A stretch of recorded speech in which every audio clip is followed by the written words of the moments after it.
Hi there! So today we're reading chapter 19, and chapter 19 is called The Inventing Room, Everlasting Gobstoppers and Hair Toffee. When Mr. Wonka shouted, "Stop the boat!" the Oompa Loompas jammed their oars into the river and backed water furiously. The boat stopped. The Oompa Loompas guided the boat alongside the red door.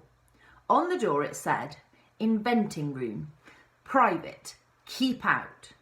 Mr. Wonka took a key from his pocket, leaned over the side of the boat and put the key in the keyhole. "This is the most important room in the entire factory," he said. "All my most secret new inventions are cooking and simmering in here. Old Fickelgruber would give his front teeth to be allowed just inside for 3 minutes. So would Prodnose and Slugworth and all the other rotten chocolate makers. But now, listen to me. I want no messing about when you go in, no touching, no meddling, and no tasting. Is that agreed?" "Yes, yes," the children cried. "We won't touch a thing." "Up to now," Mr. Wonka said, "nobody else, not even an Oompa Loompa, has ever been allowed in here." He opened the door and stepped out of the boat and into the room. The 4 children and their parents all scrambled after him. "Don't touch," shouted Mr. Wonka, "and don't knock anything over." Charlie Bucket stared around the gigantic room in which he now found himself. The place was like a witch's kitchen. All about him, black metal pots were boiling and bubbling on huge stoves, and kettles were hissing, and pans were sizzling, and strange iron machines were clanking and spluttering, and there were pipes running all over the ceiling and walls, and the whole place was filled with smoke and steam and delicious rich smells. Mr. Wonka himself had suddenly become even more excited than usual, and anyone could see that this was the room that he loved best of all. He was hopping about among the saucepans and the machines like a child among his Christmas presents, not knowing which thing to look at first. He lifted the lid from a huge pot and took a sniff. Then he rushed over and dipped a finger into a barrel of sticky yellow stuff and had a taste. Then he skipped across to one of the machines and turned 6 knobs this way and that. Then he peered anxiously through the glass door of a gigantic oven, rubbing his hands and cackling with delight at what he saw inside. Then he ran over to another machine, a small shiny affair that kept going fut, fut, fut, fut, fut, fut. And every time it went fut, a large green marble dropped out of it into a basket on the floor. At least it looked like a marble.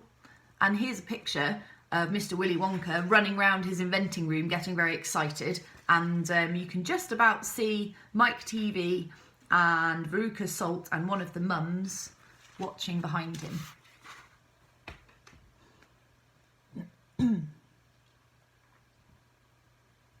Looks like a very cool room, doesn't it? Like a sort of sorcerer's kitchen. "Everlasting gobstoppers," cried Mr. Wonka proudly. "They're completely new. I'm inventing them for children who are given very little pocket money. You can put an everlasting gobstopper in your mouth and you can suck it and suck it and suck it and suck it and it will never get any smaller." "It's like gum," cried Violet Beauregard. "It is not like gum," Mr. Wonka said. "Gum is for chewing. And if you tried chewing one of these gobstoppers here, you'd break your teeth off. And they never get any smaller. They never disappear. Never. At least I don't think they do. There's one of them being tested this very moment in the testing room next door. An Oompa Loompa is sucking it. He's been sucking it for nearly a year now without stopping, and it's still just as good as ever. Now, over here," Mr. Wonka went on, skipping excitedly across the room to the opposite wall, "over here, I'm inventing a completely new line in toffees." He stopped beside a large saucepan. The saucepan was full of thick, gooey, purplish treacle, boiling and bubbling. By standing on his toes, little Charlie could just see inside it. "That's hair toffee," cried Mr. Wonka.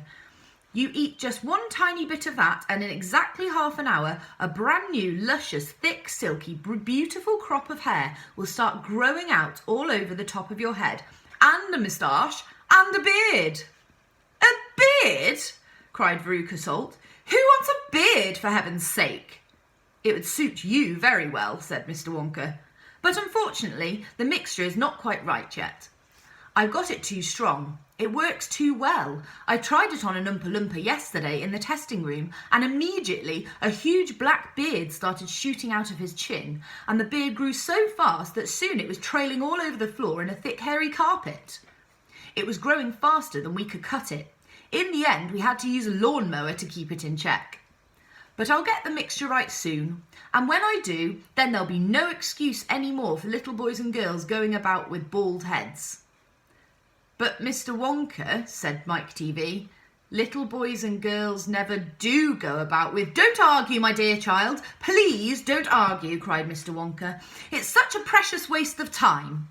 Now, over here, if you all step this way, I'll show you something that I am terrifically proud of. Oh, do be careful. Don't knock anything over. Stand back. And that's the end of chapter 19. Thanks for listening. See you next time. Bye.